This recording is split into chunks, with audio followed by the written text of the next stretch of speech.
So this is 20 to 26 MMT, lecture number 1. Okay. Today we will give an introduction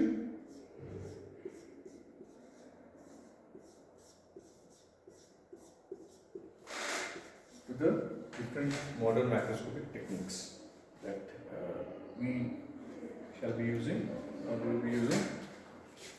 Okay.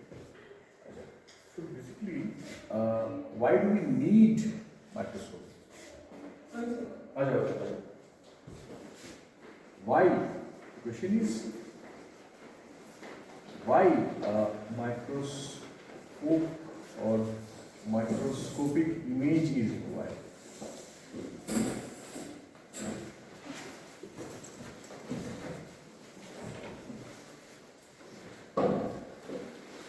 इसका answer कोई दे सकता है? हम लोग क्यों पढ़ रहे हैं माइक्रोस्कोपिक एमएमटी? इसका कारण क्या है? What do we get metallurgical point of view से? माइक्रोस्ट्रक्चर होता है. Okay, we get the microstructure मिलने से what is the advantage? What can we tell if we are able to see the microstructure?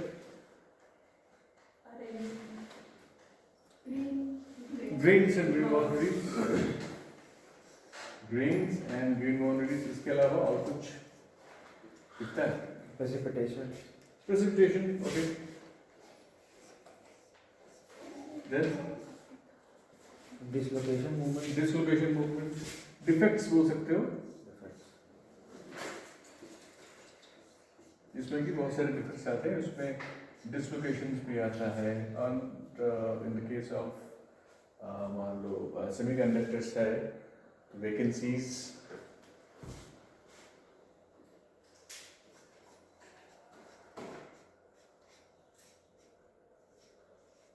interstitials, etc. Defects देख सकते हैं. Grains के बारे में हम लोग को पता चलता है.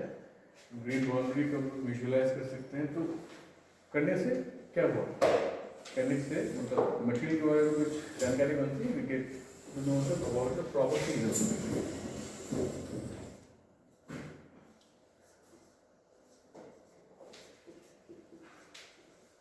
तो ये माइक्रोस्ट्रक्चर से सिर्फ फिजिकल प्रॉपर्टी मिलता है या केमिकल भी मिलता है? दोनों मिलता है. माइक्रोस्ट्रक्चर एक इमेज है. How are you relating that microstructure with different properties, that is important. For example practical situation अगर हम देखें तो मान लो कोई फेलियर हो रहा है.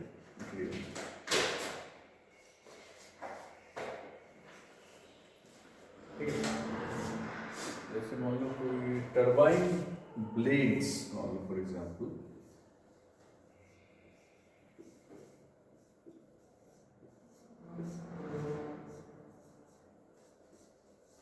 टर्बुलेंस होता है ना.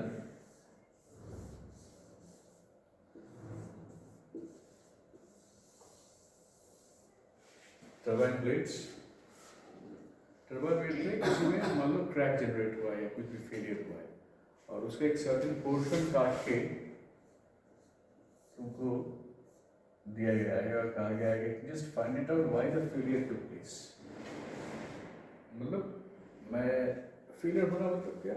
It was suppose to work without having any generation of cracks. Brittleness मान लो इसमें ज़्यादा आ गया. Before turbine blades, basically these are high temperature. इसमें दो एस्पेक्ट रहता है. One is high temperature, one is very high mechanical force in whatever form. High mechanical stability होनी चाहिए इसमें.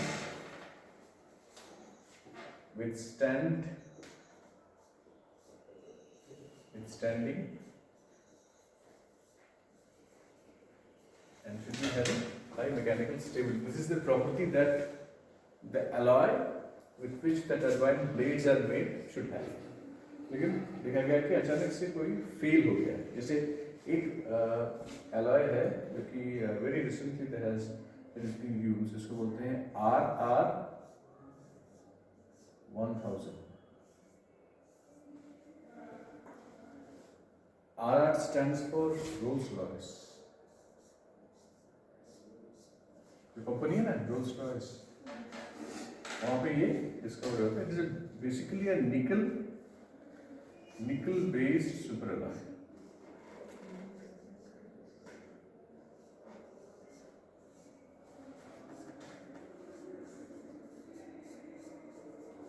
तो ये मान लो फेल हो गया है और तुमको इसका एक छोटा सा पीस काट के तुमको कहा गया है just find it out. Rolls Royce fund किया था कैम्ब्रिज यूनिवर्सिटी को ये मटेरियल डिस्कवर करने में. ओके मतलब बहुत रिसेंटली डिस्कवर्ड मटेरियल है, ज़्यादा पुराना भी नहीं. Yes sir. ये टर्बाइन बेस में यूज होता है. तो ये देखा गया है कि if you take the SCM picture of that piece, देखा जाता है कि जो बोल रहे थे जो ग्रेन बाउंड्रीज का माइक्रोस्ट्रक्चर ऑब्जर्व किया और ग्रेन बाउंड्रीज में ये देखा गया है कार्बाइड precipitation पाया गया है. Continuous, not only carbide precipitation, it's a continuous carbide precipitation.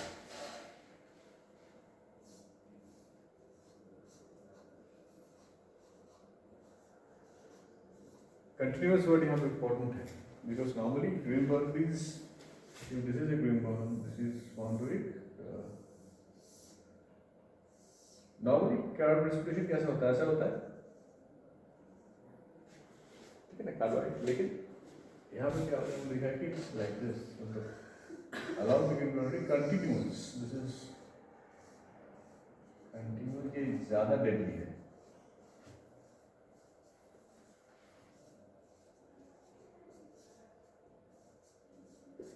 Some carbide precipitation is necessary to give it some sort of strength. लेकिन when it is a continuous, तो इससे हम what we can we infer that the brittleness is much higher. बढ़िया. मतलब इसको pre-heat treatment before putting it in alloy, इसका जो heat treatment जो procedure था,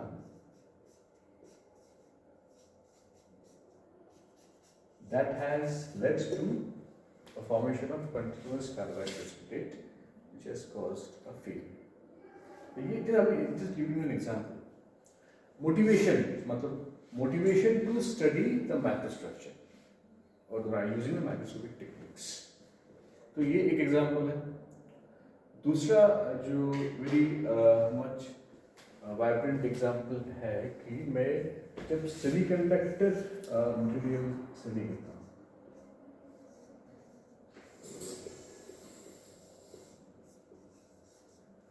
semiconductors में you know that defects are have got a very much significance. तो इसका जो defect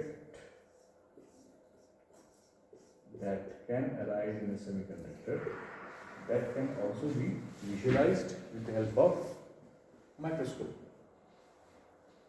So I can find out some properties. Semiconductor research.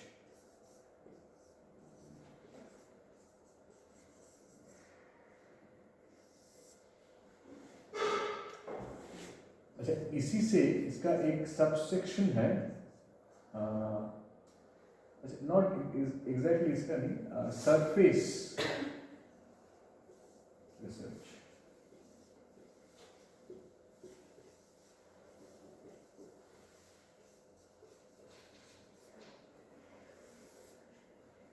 Surface को भी कभी कभी एक डिफेक्ट के रूप में देखा जाता है, although it's not considered to be a defect because एक मटेरियल का सरफेस में usually they have you know what is a dangling body, मैंने बहुत बार डिस्कस किया है. A surface behaves differently than the bulk because it has got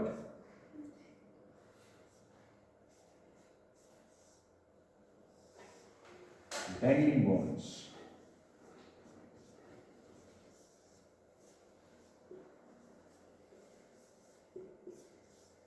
क्या है dangling bonds? Dangling bonds, no? What is a dangling bond? मतलब loss of 3D periodicity. Due to the loss of three-dimensional periodicity. तो ये जो atom bulk में है और जो एटम सरफेस पे है, तो में डिफरेंस क्या है?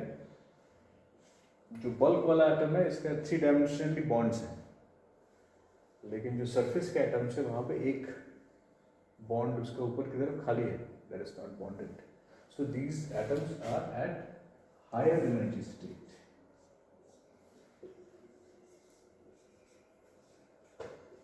ये तो मैंने बहुत बार डिस्कस किया है ना, सरफेस. इसलिए सरफेस फिजिक्स और सरफेस इंजीनियरिंग इज टोटली एक अलग branch of study.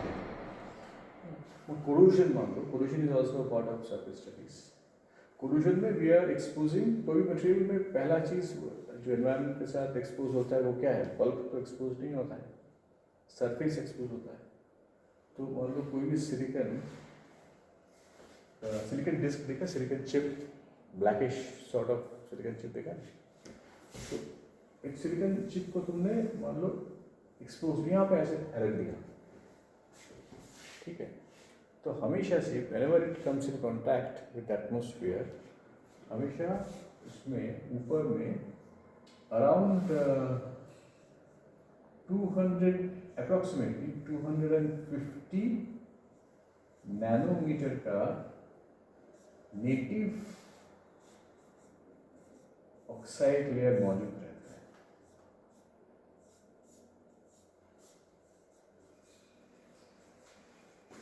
It is visible when it is exposed to the surface. उसी तरह से rust या corrosion. So this is why surface is very important. तो surface हुआ है में क्या properties क्या चल रहा है उसको जानने के लिए we need to look into the surface. That is one aspect. Dangling bonds अगर formation हुआ है and they are at a higher energy state. High energy state. So normally क्या होता है? High energy state से always the system tries to lower its energy. तो ये क्या करेगा? अपने energies को lower करने की कोशिश करेगा.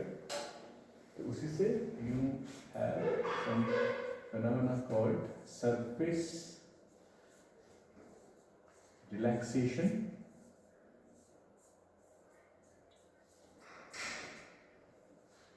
and reconstruction. कुछ phenomena जैसे कि सिलिकन, एग्जाम्पल सिलिकन 111 एक सिलिकन का एक हैविंग अ सर्टेन डायरेक्शन में उसके प्लेन्स अलाइन है. सिलिकन 111, ठीक है. तो सिलिकन 111 भी इनिशियली ऐसे होगा ब्लैकिश सर्कुलर स्ट्रक्चर. तो वो क्या होगा जब एटमॉस्फेयर में हम लोग उसको एक्सपोज करेंगे तो एज इन ऑल सिलिकन इसमें भी 250 नैनोमीटर का नेटिव ऑक्साइड लेयर हो जाएगा, ठीक है. इस केस में तो सरफेस रिकॉन्स्ट्रक्शन रिलैक्सेशन नहीं होगा. क्यों नहीं होगा? बिकॉज ऑलरेडी ऑक्सीजन के साथ उसका बॉन्डिंग हो गया है. तो हम लोग क्या करते हैं, इसका जो नेटिव ऑक्साइड है ये we pass current through the layer, not through the material, total material. So बोलते हैं resistive heating. This process of passing a current only through the top surface is called resistive heating. इससे क्या होता है कि इसका जो ऊपर का ऑक्साइड लेयर इवापोरेट हो जाता है, मतलब गेट्स. देन जो फ्री इलेक्ट्रॉन्स अवेलेबल हैं they undergo surface reconstruction relaxation और इससे we get something called silicon 7x7. मतलब the atoms move 7 times forward. Only यहाँ मैंने 7x7 क्रॉस 7 क्यों नहीं लिखा है मैंने? दो ही कोऑर्डिनेट्स में होता है x and y एक्सिस पे। तो ये जो फिनोमेना है इसको ऑब्जर्व करने के लिए भी we require microscopy. Atoms move 7 lattice points in x direction and y direction. X and Y direction में, बिकॉज उनको एनर्जी रिड्यूस करना है ना अपना energy minimum, they would like to be at their minimum energy state. कोई भी system always tries to be in its minimum energy state. इसलिए silicon surface के एटम्स ये मूव कर जाते हैं, और सिलिकॉन 111 के केस में ये 7 टाइम्स मूव करते हैं। Why 7 times only? Because it depends upon, तो फिर थर्मोडायनामिक्स तुमको फिर इसका बोलना पड़ेगा। जैसे सिलिकॉन 100 कुछ और डायरेक्शन में मूव करता है, ठीक है, यहाँ पे फिर थर्मोडायनामिक्स आ जाता है, फिर यहाँ पे coefficient of thermal expansion, lattice mismatch, बहुत सारी चीज़ें हैं वो यहाँ पे आ जाती हैं। तो ये जो ऑब्जर्वेशन ऑफ सिलिकॉन 111 7x7 है, ये you will also would like to, ये आपको मालूम कैसे पड़ा? 7 टाइम्स मूव करता है, माइक्रोस्कोपी चाहिए इसके लिए। तो इसको फर्स्ट ऑब्जर्व किया गया था बाय अ माइक्रोस्कोप, इसको बोलते हैं STEM। स्टेम नहीं, स्टेम अलग है, STEM अलग है। This is STM। STM stands for Scanning Tunneling Microscope.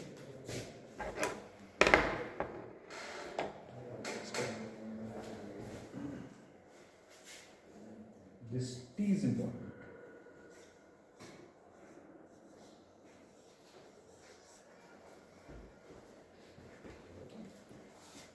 तो ये जो प्रोसेस वे ऑफ रिप्रेजेंटेशन है उसको बोलते हैं woods notation.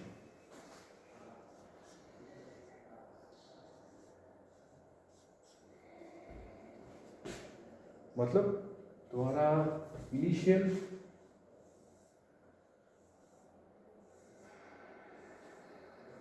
Base silicon atoms यहाँ पे है,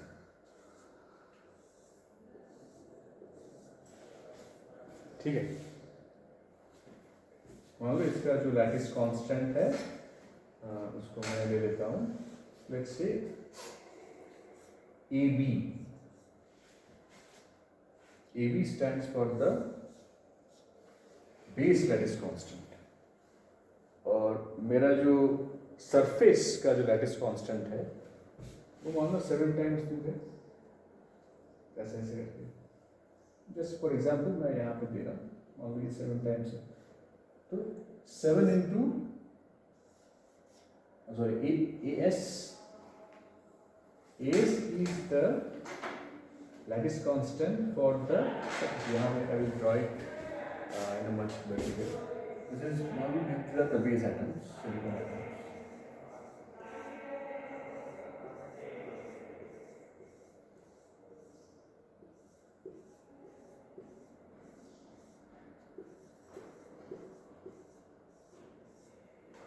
ठीक है, और ये 7 टाइम्स तुम्हारे सिलिकॉन एटम से एट द सरफेस। तो इन दोनों के बीच का लैटिस कांस्टेंट मान लो है AB, और ये जो एटम्स जो सरफेस पे है, मतलब इसको 3 डायमेंशनली कंसीडर करो, इनके बीच का लैटिस कांस्टेंट है मान लो AS, ठीक है।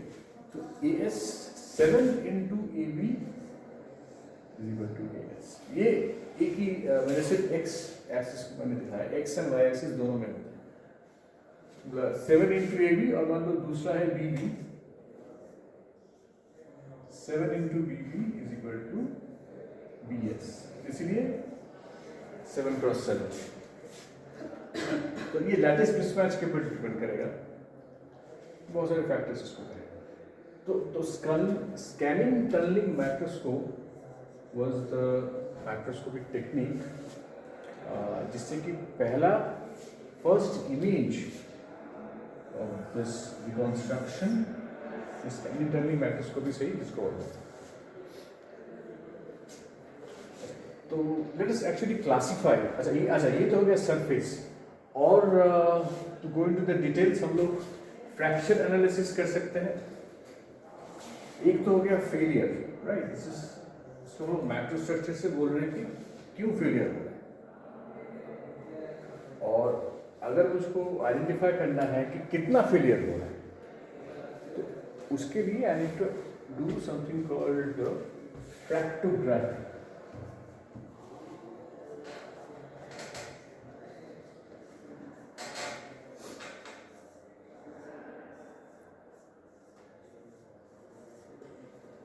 Fractography technique is looking the fractured area under the microscope. I try to understand what actually went wrong. जैसे टेंसाइल टेस्ट हम लोग करते हैं, ठीक है ना.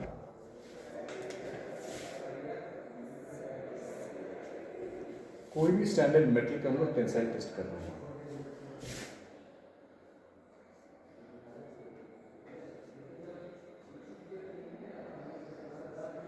डबल चेक टेंसाइल टेस्ट देना हम लोगों ने स्टार्ट किया.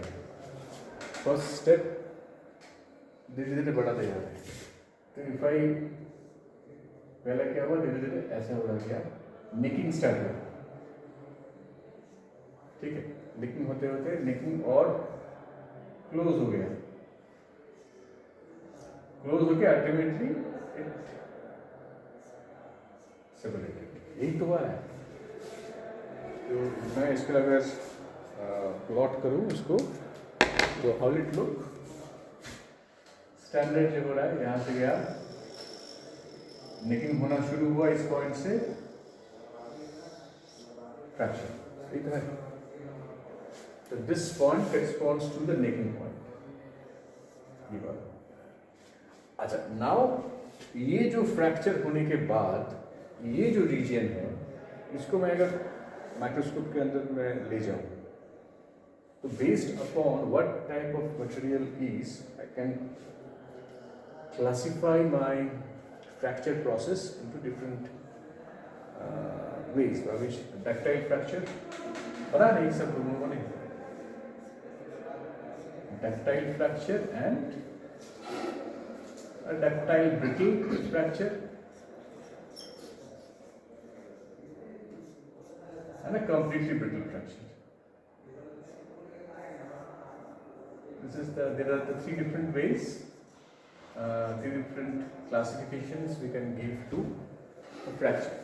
तो मुझे कैसे मालूम पड़ेगा कि वो डक्टाइल हुआ है कि डक्टाइल ब्रिटल हुआ है. एक तो मैं प्लॉट से मुझको थोड़ा सा आइडिया मिल सकता है, लेकिन when I will look into the microstructure of the fractured region, तब मुझको मालूम पड़ेगा कि मान लो अगर ऐसा हुआ एकदम, ठीक है,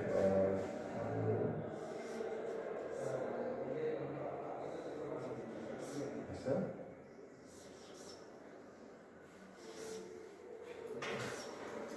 तीन क्लासिफिकेशन में पहला वाला कौन सा है, ABC. अगर मैं तीन बोलूँ, this is A, this is B and this is C. तो ductile brittle, ductile and brittle, तीन क्लासिफिकेशन में तुम किसको कौन सा क्या बोलोगे. एक क्या होगा? First one is ductile. First one is ductile, Second one is brittle. Second one is ductile brittle. Ductile होने का सिंबल क्या है? नेकिंग हो रहा है ना. Necking is taking place. Necking मतलब क्रॉस सेक्शनल एरिया तुम्हारा घट रहा है. यहीं से तुमको इंजीनियरिंग स्ट्रेस और ट्रू स्ट्रेस का जो कॉन्सेप्ट यहीं से. अच्छा, यहाँ पे क्या हुआ है कि there is some amount of necking has taken place, but mainly it has been overwhelmed by the brittle. हुआ है लेकिन ज़्यादातर ब्रिटल में ज़्यादा हुआ. और यहाँ पे तो एकदम सेरामिक मटेरियल्स में ऐसा हुआ, ठीक, एकदम अलग से चीज़ हुआ. तो इसको अगर माइक्रोस्कोप के अंदर हम ऑब्जर्व करें तो हम लोग को डिफरेंट क्रैक रीजन्स मिलते हैं। अच्छा, उसी तरह से there is one more technique. एक तो हो गया टेंसाइल टेस्ट, यूटीएस टेक्निक से हम लोग मालूम कर सकते हैं। दूसरा एक टेक्निक है इंडेंटेशन टेक्निक।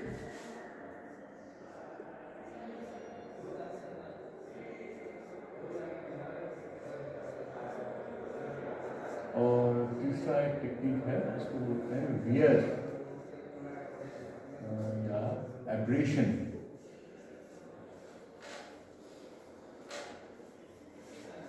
या फिर एडिशन भी हो सकता है।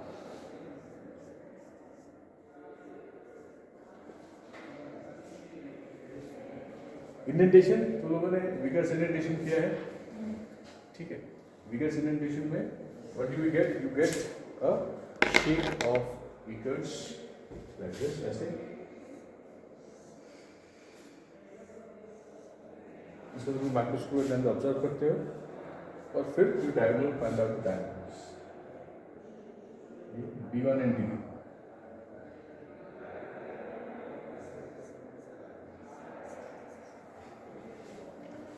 और तुम फिर वैल्यू लेता है, ठीक है। मान लो तुम्हारा जो इंस्ट्रूमेंट है वो वैल्यू नहीं देता है, खराब हो गया डिस्प्ले, तुमको सिर्फ उसका इमेज मिलता है, ठीक है। और तुमको मालूम है कि मैंने कितना लोड अप्लाई किया है, तुम्हारे हाथ में है। Can you find out what is the विगर्स hardness? Formula है उसका, तो उसके लिए माइक्रोस्कोप की जरूरत है। अगर मान लो तुमने देखा कि मेरा जो इंडेंटेशन शेप है परफेक्टली स्क्वायर नहीं है, ये मान लो कुछ ऐसा हो गया,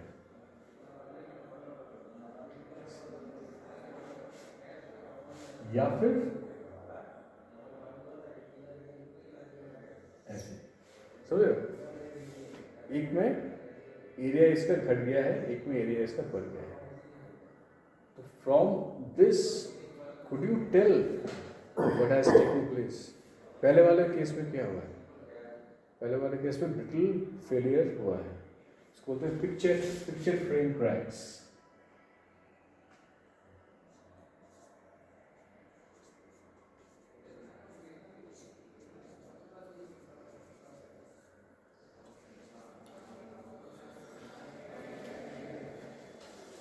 ठीक है, पिक्चर फ्रेम क्रैक्स हुआ है। और दूसरे में क्या हुआ है? प्लास्टिक डिफॉर्मेशन, या फिर इसको एग्जैक्टली पाइल अप बोलते हैं इसको।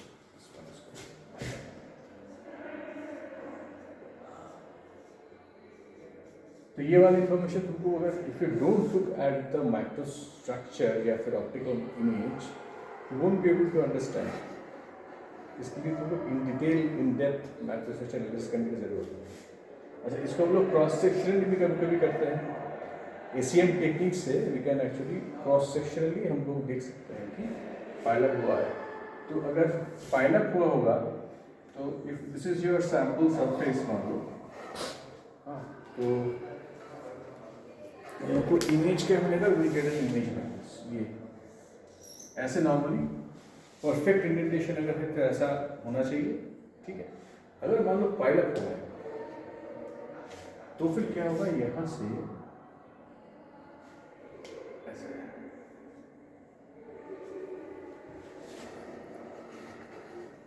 ठीक है। अच्छा, और एक चीज इसमें फ्रैक्चर जनरेट हो सकता है। वो मान लो बहुत हार्ड मटेरियल या कोई कंपोजिट मटेरियल है, मेटल एंड सिरामिक कंपोजिट, या मान लो लेट्स टेक अ सिरामिक में तुम इंडेंट करोगे और मेटल में इंडेंट करोगे, दोनों में क्या इफेक्ट सेम होगा? Ceramic it is prone to more cracks. तो if you are doing a brittle indentation तो उसमें भी क्रैक जनरेट होंगे। तो there are different types of crack. तुमने सबसे जो कॉमन क्रैक जनरेशन है उसका शेप कुछ ऐसा है। मान लो ये ब्रिटल फेलियर इसमें हो गया है, इंडेंटेशन यहाँ पे हो गया है, you will see that formation of ऐसे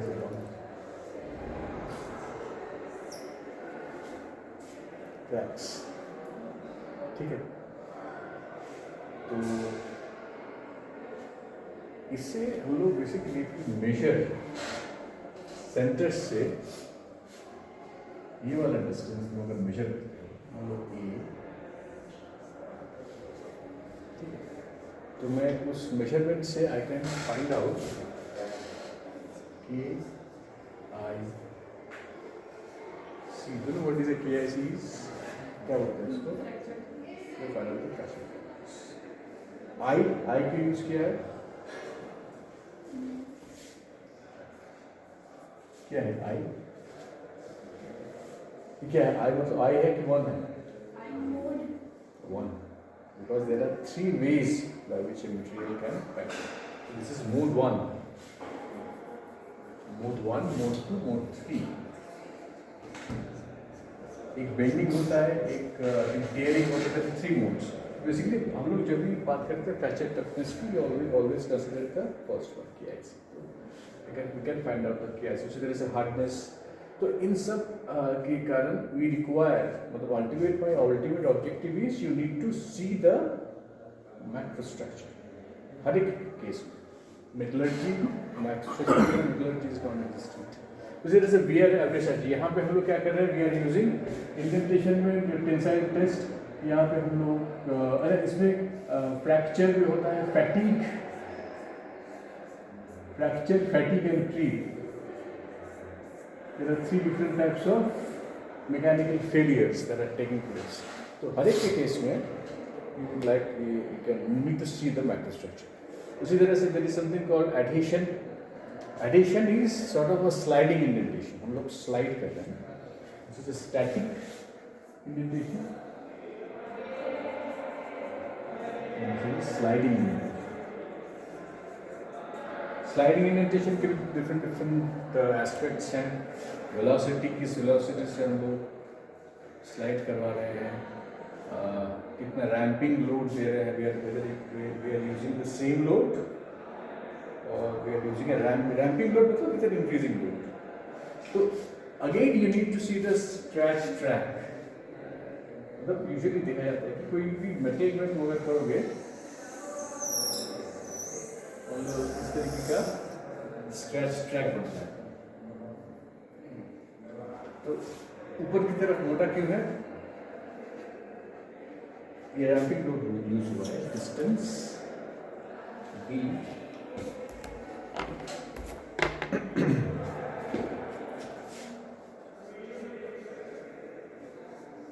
normal load. This is distance.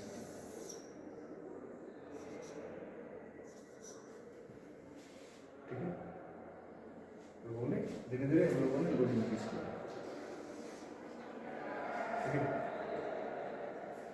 तो इसीलिए ये फैलता क्या है. तो यहाँ पे बेसिकली हम लोग डक्टाइल कोई भी स्टील या कोई भी मेटल ले लो तो वहाँ पे इस तरह का शेप बनता है. तो इसका एक विड्थ है, एक मैक्सिमम लोड. तुमको पता है how much maximum load you have given. तो there will be a width at maximum load. Actually ऐसा नहीं है. राउंड शेप इसलिए है बिकॉज किस टाइप के इंडेंटर तुम यूज कर रहे हो, दैट हम लोग मान के चलते हैं कि स्फेरिकल इंडेंटर यूज कर रहे हो. स्फेरिकल इंडेंटर, तो स्फेरिकल बेसिकली सर्कुलर शेप होता है, इसलिए लास्ट में जाके it forms a sort of एक सेमी सर्कुलर शेप. इस तरीके पहले वाला जो यहाँ पे लोग देखोगे कि कभी कभी if your material is hard, तो यहाँ पे जैसे ट्रैक्स बन रहे थे मेरे, कभी कभी यहाँ पर भी ऐसे ऐसे ट्रैक्स बनते हैं, कभी कभी इसके अंदर बनते हैं ऐसे.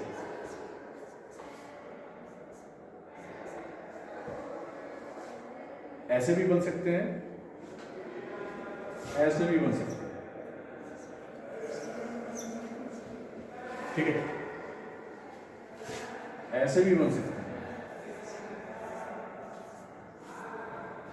ओके, ऐसे भी बन सकते हैं. लास्ट वाले को बोलते हैं fish bone cracks. Even I think I have discuss this thing. तो ये डिपेंड करेगा मेरा किस टाइप का मटेरियल है। तो ये बेसिकली ये जो ट्रैक्स है जो बेसिकली हम लोग यूज करते हैं ये coating and substrate system, coating substrate system. तो मेरा कितना अच्छा एडिशन है और मेरा जो सरफेस है that needs to be used in very adverse condition. ठीक है, on very high temperature, high mechanical abrasive condition में मुझे इस कोटिंग को यूज करना है तो it will withstand that condition, इसलिए मैं यूजुअली ये सब टच करता हूँ। तो बेसिकली क्रिटिकल लोड एक पॉइंट होता है, there is an addition, there is a collision. तो let us actually classify the different macroscopic techniques. ऐसे तो बहुत सारे क्लासिफिकेशन हैं लेकिन ब्रॉडली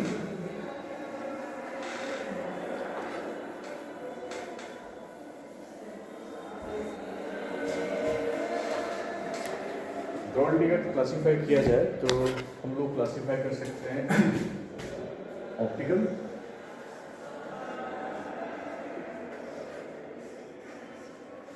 ऑप्टिकल माइक्रोस्कोप, ठीक है, electron microscope,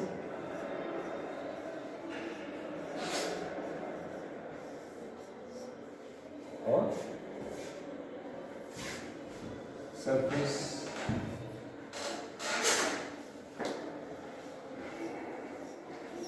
Chrome.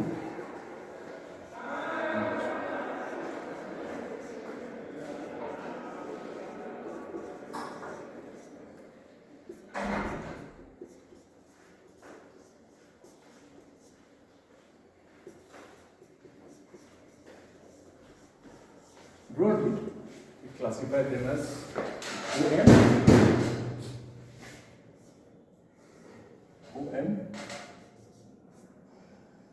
EM, and SPM.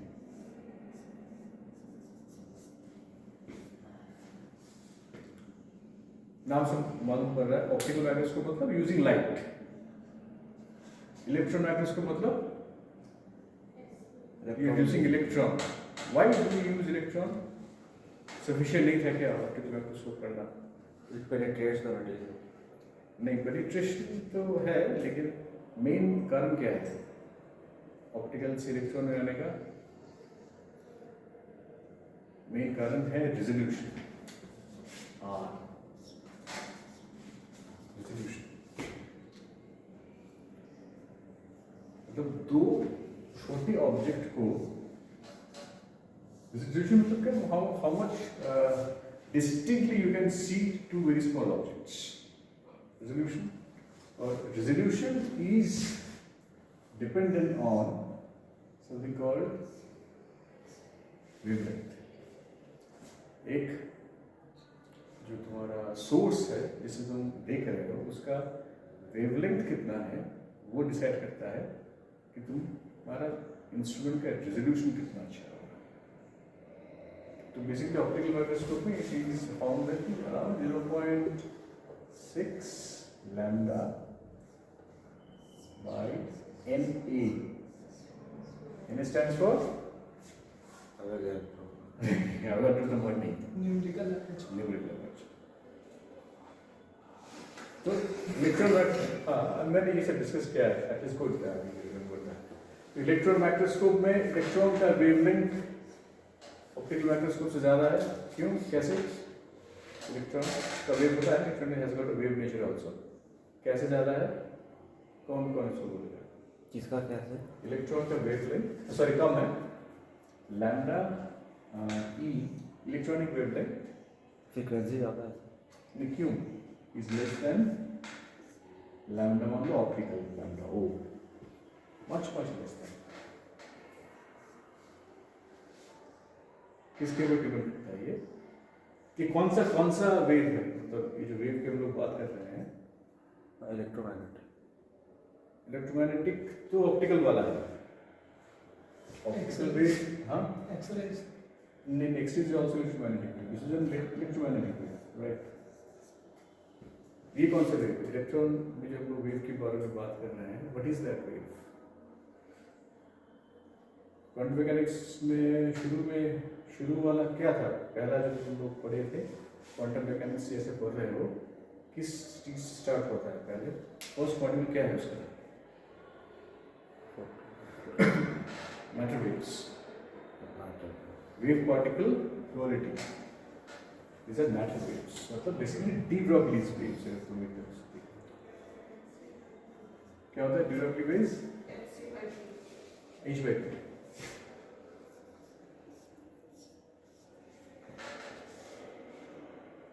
ठीक है।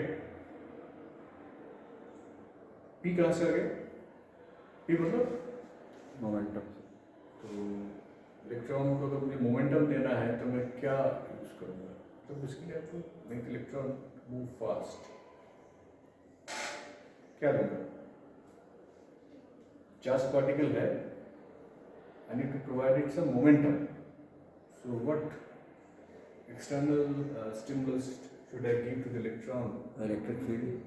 हाँ, electric field, voltage electron volts जो बोलते हैं एनर्जी, तो make it, I will make electron flow in a electric field. ठीक है, तो अगर मूव करता है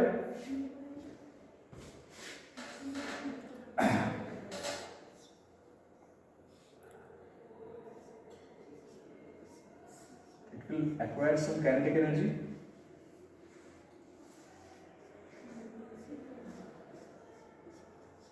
ठीक है, kinetic energy like half mv square को मैंने उस तरीके से लिखा है।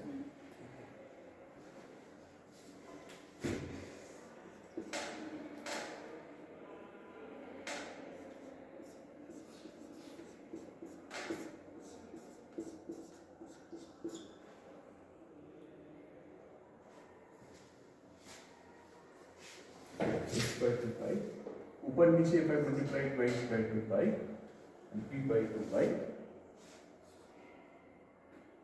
तो 2 pi by lambda ये क्या है? k, wave number or momentum, whatever you want, so I can write p is equal to h cross k। ठीक है, तो मैं इसको कैसे लिखता हूँ?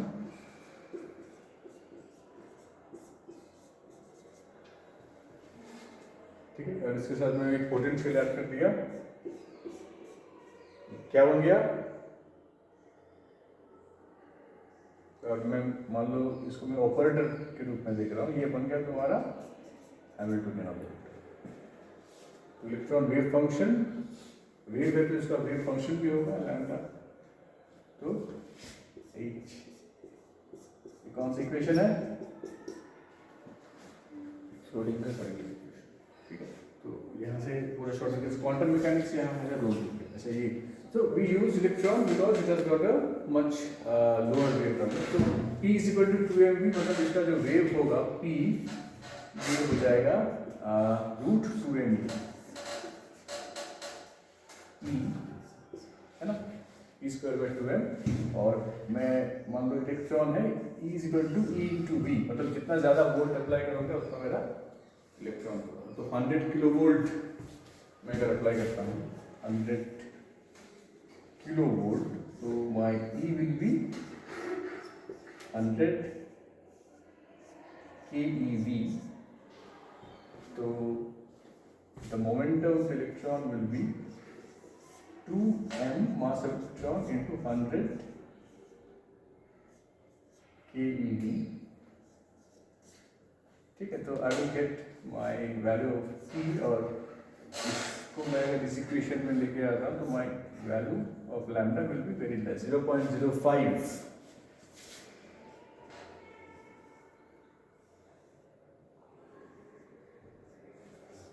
Angstrom। और इसमें विजिबल ऑप्टिकल में रेंज कितना रहता है? 400 से 700 नैनोमीटर। ठीक है, 400 to 700 नैनोमीटर।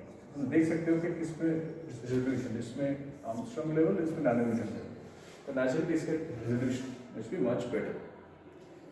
इसके दो डिफरेंट एस्पेक्ट्स हैं एसीएम के, एक है सॉरी इलेक्ट्रॉन, मतलब जो कॉमनली हम लोग यूज करते हैं मेट्रोलॉजी में, that is one is called scanning electron microscope, और ट्रांसमिशन इलेक्ट्रॉन माइक्रोस्कोप, एक में ट्रांसमिट होता है नीडल के थ्रू जाता है, and transmission electron microscope requires some sample preparation.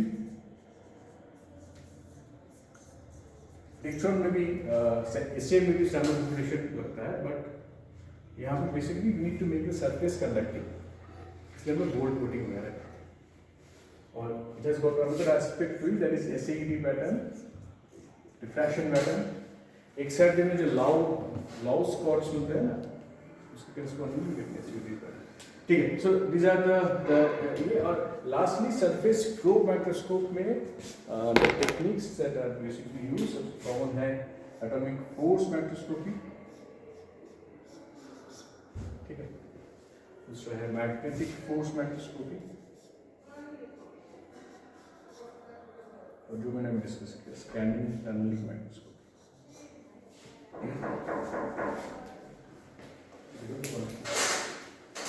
Atomic force microscope through जानते हो, दो एटम्स जब क्लोज एक तरफ आते हैं तो they follow Lennard Jones potential, ये वाला।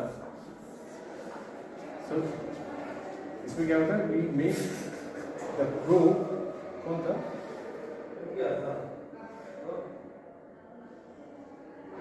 ठीक है, आ जाओ चलो। एक प्रोब जब हम एक सरफेस के ऊपर ले आते हैं, छोड़ो सरफेस के ऊपर ले आते हैं, तो the distance between these two कौन था? जूनियर है, कुछ रखना है। अच्छा ठीक है, उसको मालूम नहीं होगा, क्लास फर्स्ट चल रहा है, ठीक है, आ जाओ, मालूम नहीं था उसको, ठीक है, रख के बैठ जाओ। क्लास है क्या यहाँ पे तुम लोग? 12 बजे से है ना मेरा क्लास? 12 से है ना? नहीं इनका नहीं, सॉरी। अच्छा मतलब मैं इसको स्कैन करता हूँ तो ये जो डिस्टेंस है between the surface and the probe, it keeps on changing. और इसके साथ मैं एक लेजर लाइट तो चेंज कर रहा है, मतलब मैं ये जो फोर्स अप डाउन उधर है, तो एनर्जी है, तो फोर्स इसका ऑपोजिट होता है, ऐसे होता है force. The force gets up and down, इसका साथ एक प्लेटफॉर्म रहता है और इसका साथ एक laser light, so the up down movement of the probe, इसको मैं कैप्चर करता रहा हूँ by reflection from a laser light, and that I get the surface morphology या टोपोग्राफी। बेसिक मैकेनिज्म वही है कि when you are making two atoms come together, so they keep on providing force on each other, atomic force microscope। ये bonding जैसा, ये मैं discuss करूँगा किसी और दिन। It is actually a technique by which you can see the domains, magnetic जो material में मैग्नेटिक डोमेन्स किस तरह से अलाइंड है, एक कलरफुल रिप्रेजेंटेशन करता है कि whether you can see whether it is a ferromagnet, what is the magnetic configuration of my system। ये इसी के अंदर एक्चुअली पैकेज रहता है, ये FM STM और STM तो मैंने अभी डिफाइन किया, तो they come under the surface probe microscope. ये बेसिक्स है, इसके ऊपर भी बहुत सारे एडवांसमेंट हो रहे हैं, जैसे STEM एक नया एक टेक्निक है, confocal microscopy, there is one technique. दूसरा एक टेक्निक है जिसको बोलते हैं एनवायरमेंटल एसीएम। एनवायरमेंटल एसीएम मतलब बेसिकली बायोलॉजिकल सैंपल्स के लिए लिखा गया है कि इफ यू कोट इट, हमको we require a machine to be conductive. तो फिर से बायोलॉजिकल सैंपल उसको कंडक्ट करने से क्या होता है कि मर जाते हैं, उसकी प्रॉपर्टी उसकी खराब हो जाती है। So there is a technique by which you need not coat, without any coating you can see the image. और फिर इसके साथ EBSD अटैचमेंट तो बहुत सारे हैं, electron beam, EBD,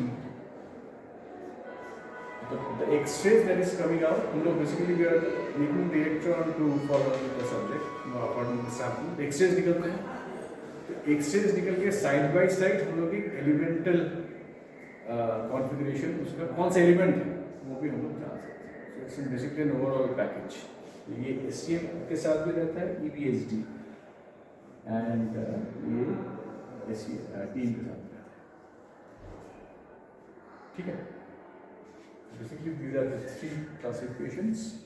Okay, so from the next class onwards I will go detail one by one classification. Syllabus तुम लोग को मिल गया है, ठीक है।